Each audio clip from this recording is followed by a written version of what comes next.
My name is Jeanette, and I want to thank you for joining me on the channel Jane Reads. So today I'm going to do a quick summary of the books I read in December.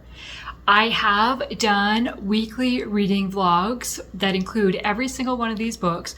So in the description below will be the book number or the book title, author with a book number beside it, and then there will be the vlogs linked that will specify what book numbers are in what vlog. Hopefully that makes sense, but that way if you want to know my full thoughts or my experience while reading that particular book, you can go back to the vlog where I read that book, because those vlogs will have much more in-depth thoughts than this video is going to.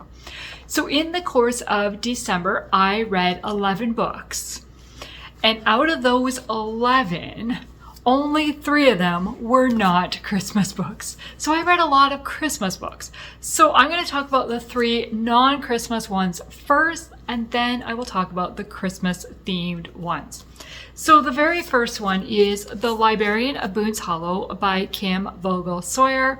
This is historical fiction set around the Great Depression in Kentucky. We are following Addie. It was an A name. We are following Addie, who has taken on a job as a pack horse librarian because of circumstances that have happened. She arrives in Boone's Hollow, which is a small little community where everybody knows everybody, and there kind of seems to be a little grudges between certain community members, or the communities beside each other, maybe more the counties. And so Addie is struggling to kind of fit in and do her job well because she is an outsider. Then we have Everett. Is that his name? There's a guy character. I think that's his name. Emmett. I was close. We have Emmett, who grew up in Boone's Hollow but has gone to college and is trying to kind of better himself or better the circumstances for himself, and is struggling.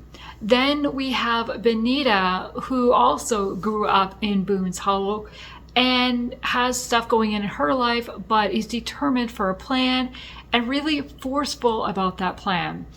And it was interesting. I really liked Addie, and I really liked seeing a relationship form between 2 characters. And there's a ton of faith in this, a lot of faith talk. And we're around the Great Depression time period where people are really struggling, and I really felt for the people and stuff. But there was one character in particular that really bothered me. Like, I did not like their actions. Then I would have liked more romance between 2 characters. Like, it's there. It's much more subtle than I was expecting. So I gave this book 4 stars. I did enjoy it, but I had really high hopes for it, and I was a little bit let down. But I think it's because I went into it with such high expectations. Like, I'd heard so much hype about it and stuff. And if I hadn't heard that, I might have enjoyed it more. I wanted more romance. Really, that's my biggest takeaway. Okay, then From the Valley We Rise by Elizabeth Musser. This is another historical fiction, but this one is set around World War II, mainly in France. We are following 3 main characters. Again, that's weird. Yeah, we're following 3 main characters who at the beginning don't really have much interaction with each other. They're on 3 different cities, locations. We do see a couple kind of come to get, like a couple of them come together and working for the same goal. Then we have a 3rd one who, not really sure how these characters all fit together, but then, like, as you're progressing through the book, they do. It makes sense why we've met each of these characters and how they interact in the end. But I found this book really slow and not a lot happening. Now, I did listen to this on audio, so maybe that was a negative for me. Maybe if I had read it physically, I would have been enjoyed it more. I don't know. There was also, because they're in France and some are speaking French, some are speaking English. And so there are inserts of French words, and then it is translated.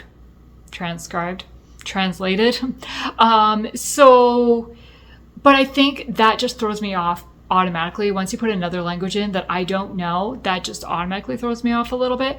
And it also felt very choppy when it switched between characters.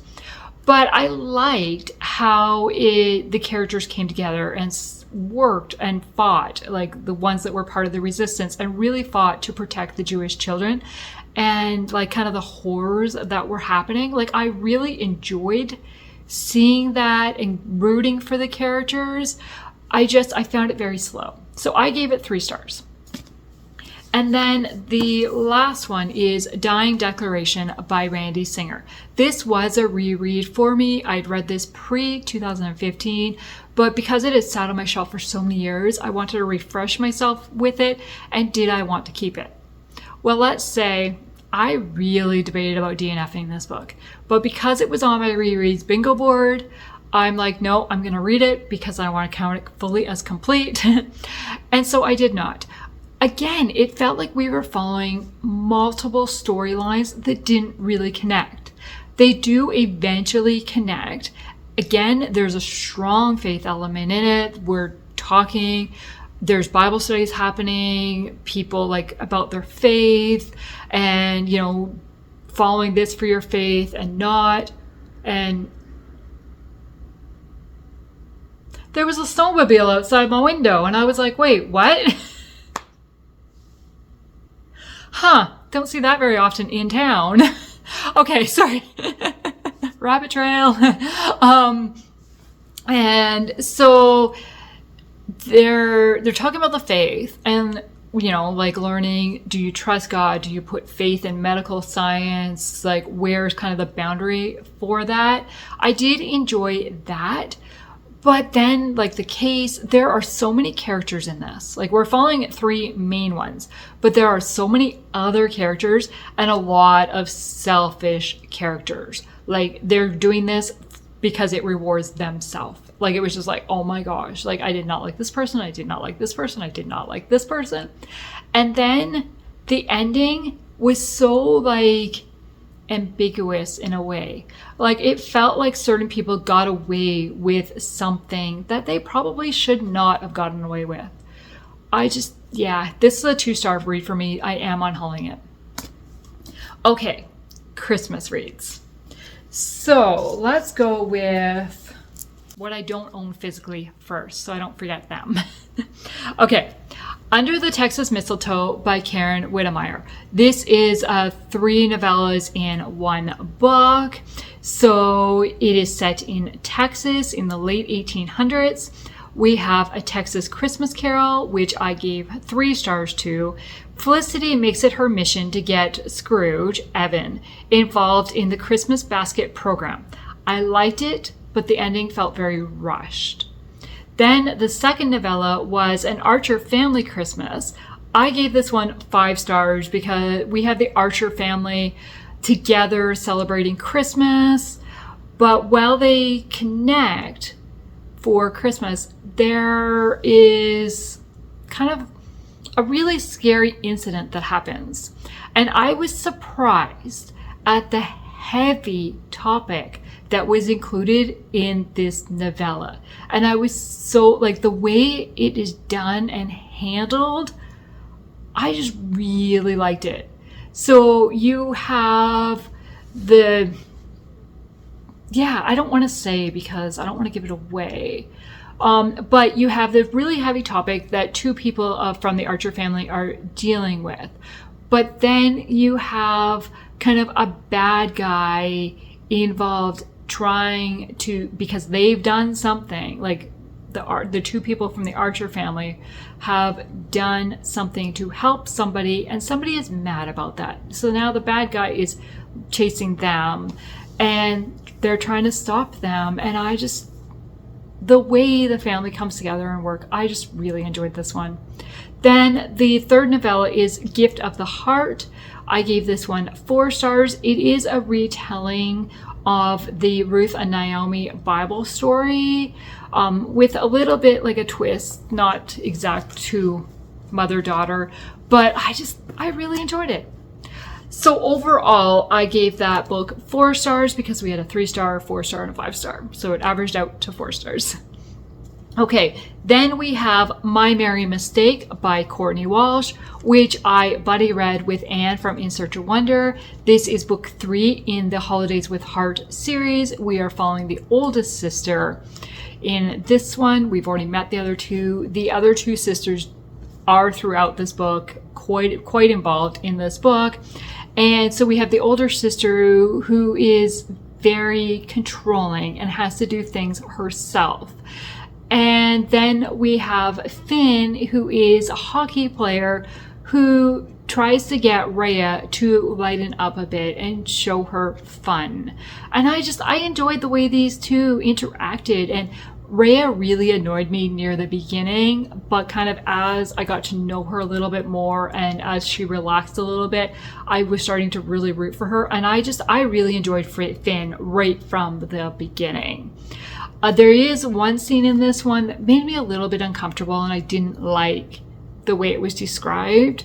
But overall, I gave it 4 stars. I enjoyed my read through. And then I have A Christmas Spark by Shanna Hatfield. This is book 2 of the Hudson House Holiday series. And in this one, we are following Case, who has come back from war. I want to say World War... What year was this set? I think World War One, I think. And he lost his brother during the war, and he witnessed that. And so he comes back with PTSD for sure. And he has locked himself kind of on the estate. He works in his wood shop, builds Santa figurines to sell, but he doesn't really get involved with people. Then his sister and her best friend Dory come to Hudson House for Christmas on their college break. And Dory does not have a family of her own, like her parents died a number of years ago. And so Sarah's family has taken her in and made her kind of part of the family. And Dory has such an upbeat personality and tries to help people and make them happy and stuff. And the way that she is able to pull Case out of get him a little bit more involved in the family stuff, I really enjoyed it. The one negative about this book is it is part of a series, and there are so many characters around this family. The Hudson family has money. They live in this large house. They have servants that work for them. They treat them like family, but there's just a lot of people and getting to know them. And not only the ones within the house, but just around on the grounds, kind of around very close by, just a lot of people. But overall, it was fun, sweet story. I gave it 4 stars. Then we have High Stakes Holiday Reunion by Christy Barritt. This is a love-inspired romantic suspense story. And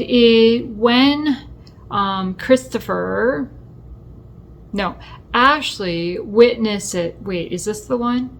Yes. Ashley witnesses her nephew and her brother get kidnapped.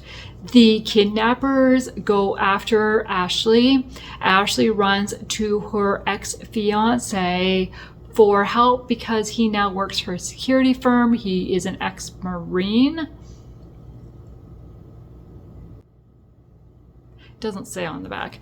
I think like he's an ex-soldier of some sort. I can't remember exactly. And so there is a ton of action in this book. Of action, and they were finding out about their Ashley and Christopher's past and what broke them up initially, and is that still going to keep them apart or what's going on. I was fully invested in the story and needing to know because there was so much action. Like the bad guys always seemed to be one step ahead of them. But on the why, like why were the bad guys after her brother and nephew and what was the purpose? I really enjoyed it, but I only gave it 3 stars because I didn't like the relationship, really. I didn't like the lying that happened, and that really frustrated me. Okay, and another story that includes an ex-fiance, and that is Explosive Christmas Showdown by Darlene L. Turner. It is another love-inspired romantic suspense story, and we have 2 exes having to work together. They are both members of, one is a canine officer, runs a detector dog,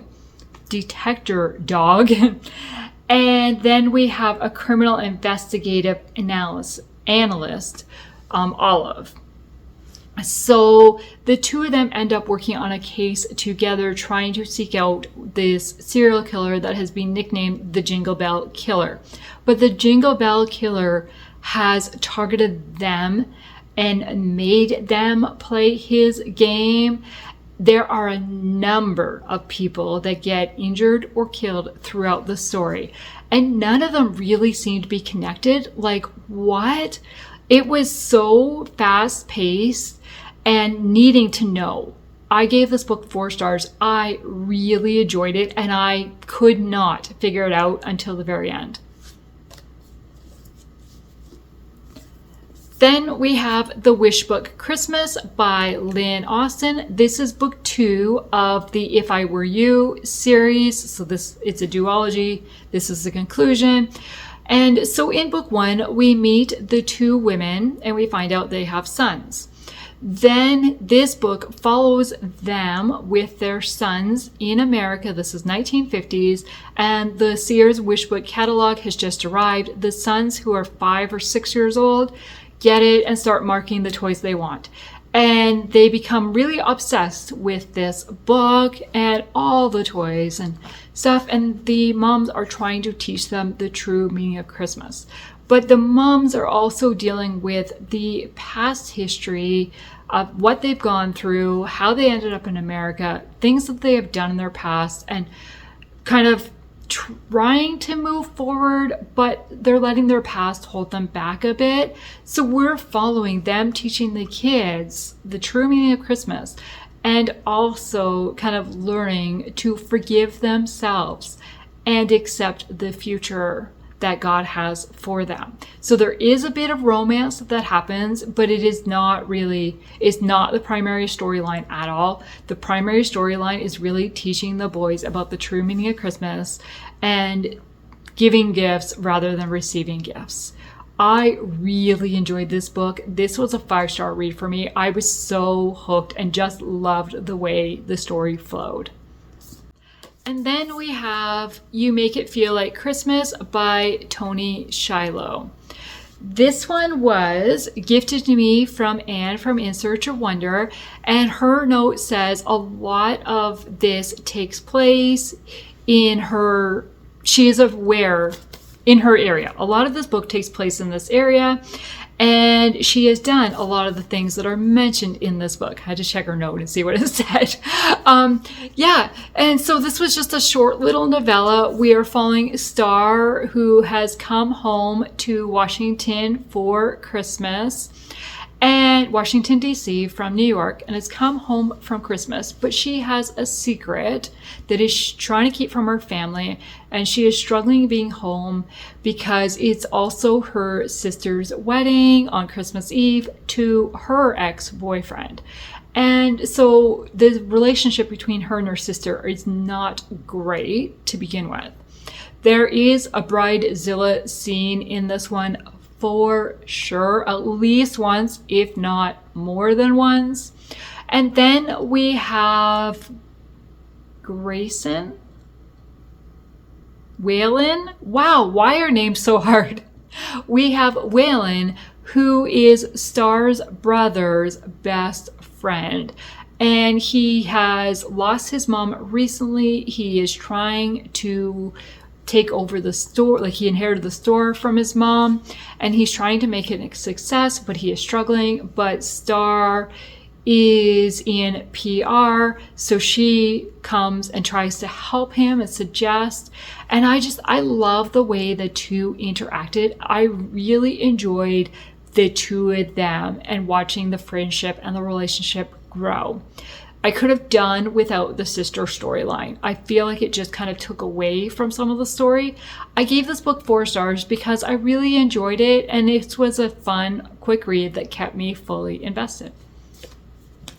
And my favorite read of the month, other than, I loved The Wish Book Christmas, but this book, The Christmas Bargain by Shanna Hatfield. This is book 1 of the Hardman Holidays series. It is a marriage of convenience story. It is set in the late 1800s in Oregon. And we have Luke, who is a banker, and Philly's father owes money to Luke, but cannot pay him. So instead offers his daughter to Luke as payment. And so that's where the bargain comes in. Luke does not want to accept this type of payment, but he does, knowing that he's getting Philly away from a bad situation. Because, like, what father in his right mind would offer up his daughter to a stranger? Like, that's a sign right there that something's not right with that family relationship. And so they two end up in a marriage of convenience because of this. And it is meant to be in name only. They have their separate rooms, and feelings start to develop. And the way that Luke cared for Philly and really was patient with her and showed her just like the caring nature and did not pressure her at all. And Luke was very, very against getting married in the beginning. He had no desire to be with the woman, and he liked his single life and stuff. And Phyllis had a really hard few years, and she's struggling. And the way these two grow and become best friends, and we see a relationship develop, this book just takes my heart. I just love Luke especially. And every time I read it, I laugh. I just really enjoy the characters, and we've got some outside friends that they get to know. Like, Philly gets to know Abby. Luke is really good friends with Chauncey. And so we see a friend group form and interactions, and I love it. I have read this book 5 times, and it is 5 stars every single time I read it. So those are the 11 books I read in the month of December. I highly recommend that you add these 2 Christmas books to your list for next year if you have not read them, because they are definitely my favorites. Overall, it was a pretty good average. I would say it was a pretty average reading month for me. I am not a huge Christmas reader normally, so for me to have so many Christmas books in 1 month is like, wow, what's going on? But yeah, I really enjoyed a lot of the books, and they kept me escape from reality. So it was fun. I want to thank you for taking the time to watch this video today, and please tell me what your favorite book in the month of December was. I would love to chat in the comments below. Have a great day. Bye.